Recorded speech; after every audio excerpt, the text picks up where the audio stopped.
a larger animal point of view, there's very little value there.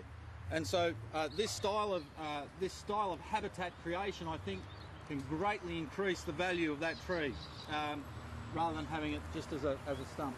In addition, as Ben was saying earlier, that by itself, other than offering perching and some space for reptiles and smaller reptiles and invertebrates, is not going to add a lot. But if we plant around it, the tree then becomes a focus.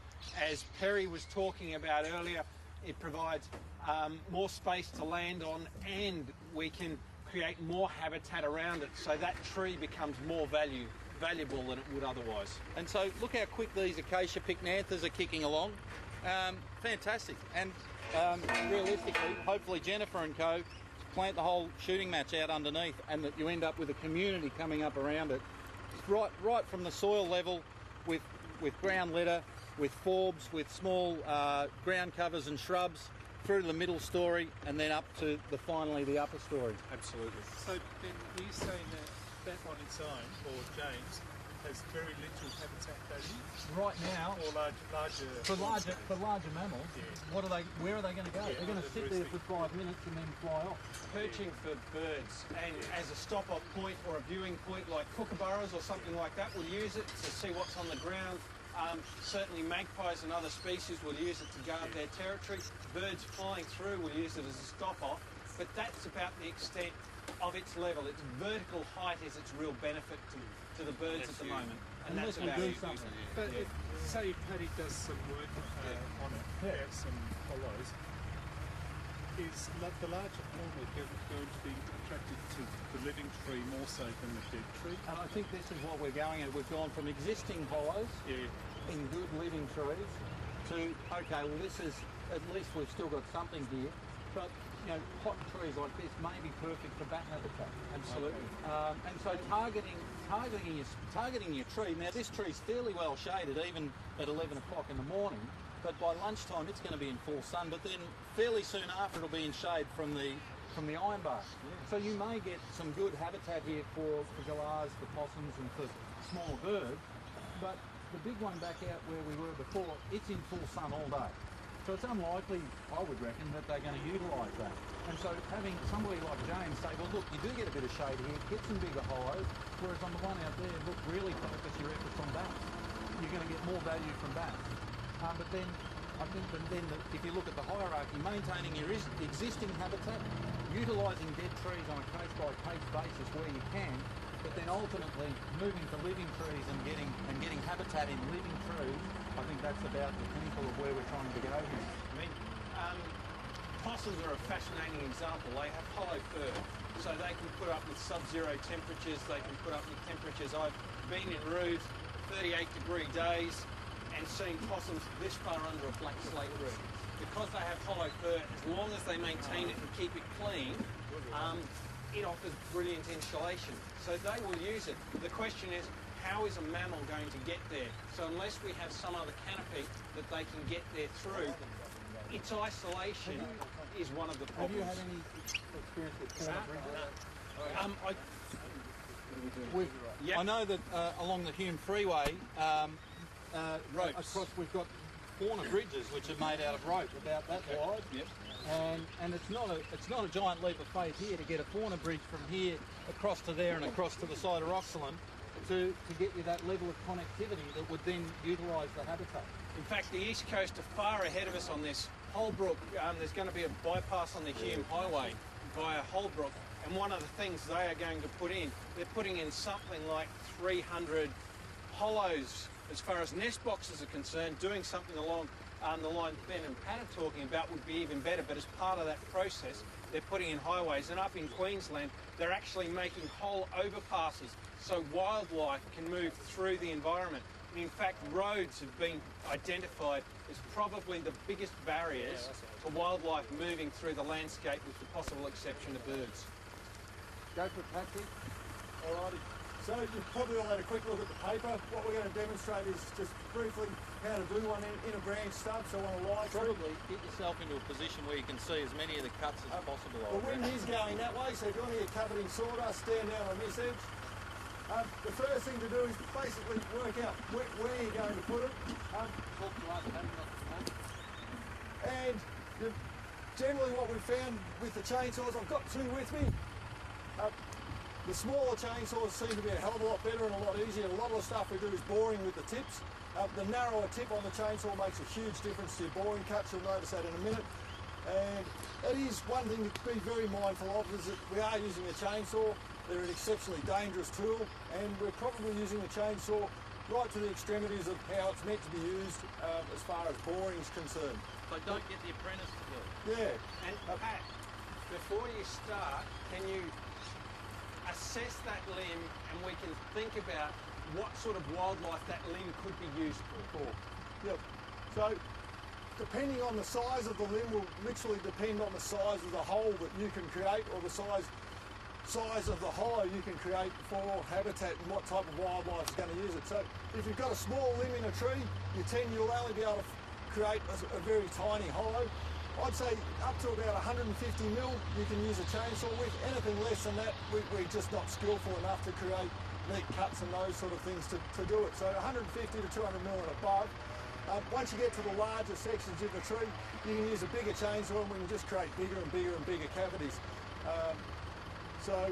But once you get down to this, James will suggest what sort of size, what animals are around here and what size entrance hole. But once we've got a limb this size, we can create a relatively large cavity that a fair range of animals would live in.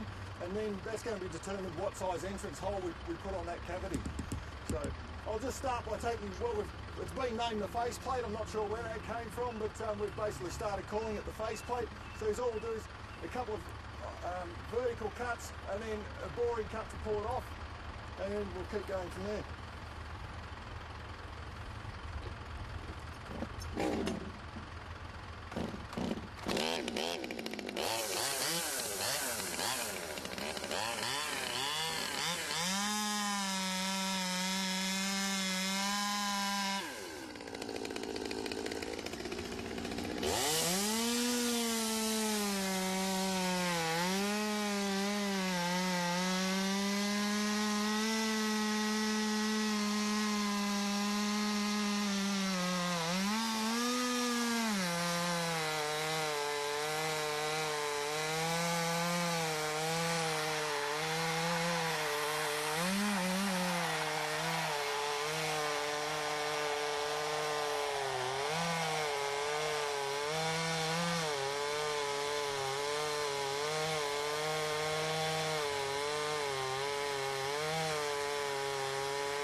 This section's known as what we call a faceplate.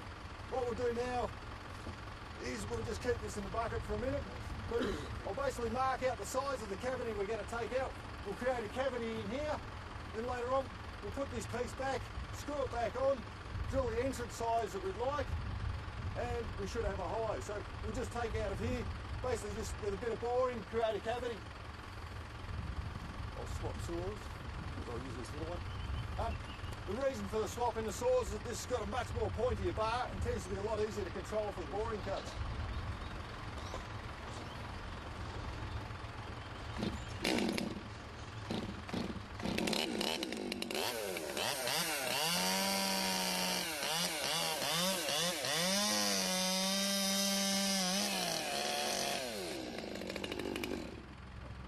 One other thing that is really handy to do, if all the depth of your boring cuts line up, it makes all the pieces that come out a lot more even.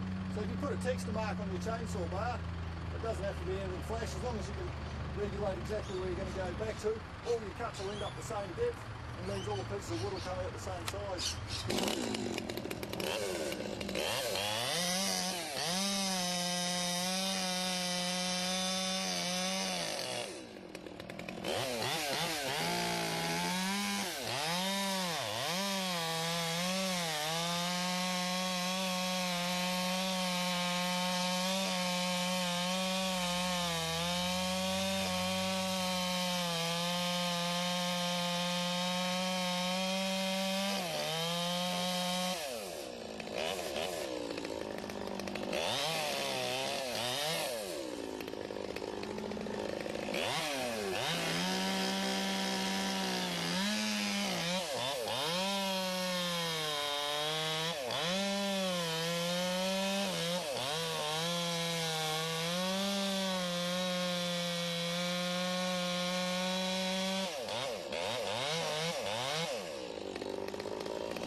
once you've got it marked out, it's basically just put a series of cuts.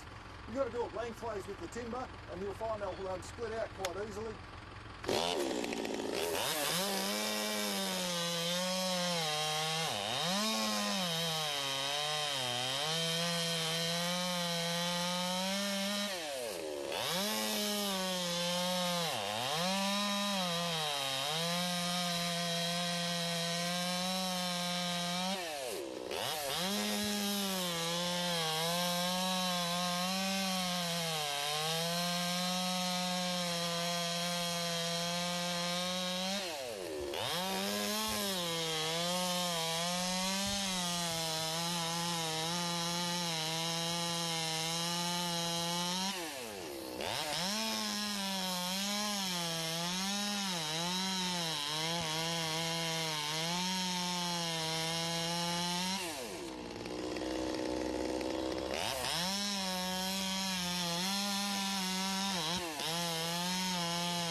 Once you've done that, it should be as simple as basically you should be able to just pop these sections out.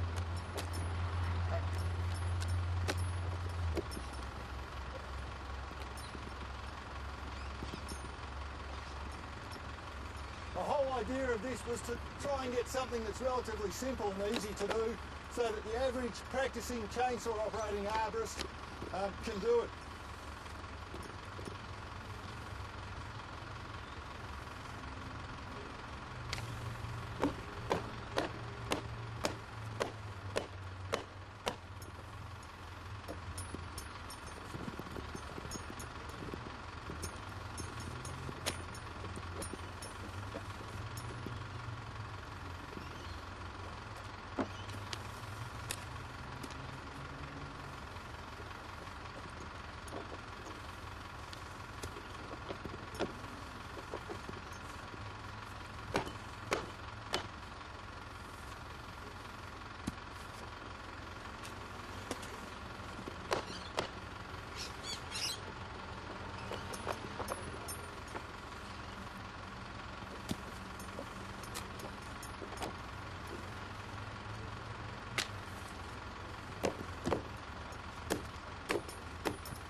Just do a little bit more boring to clear it out.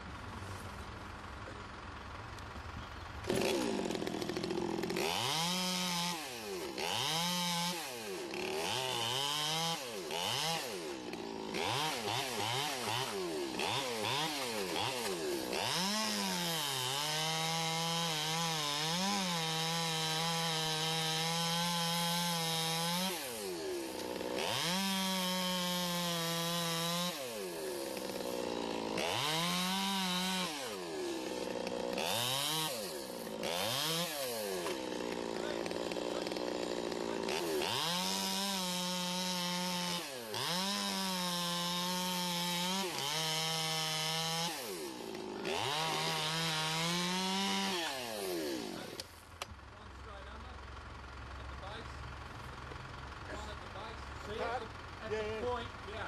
I'll put one right in the bottom.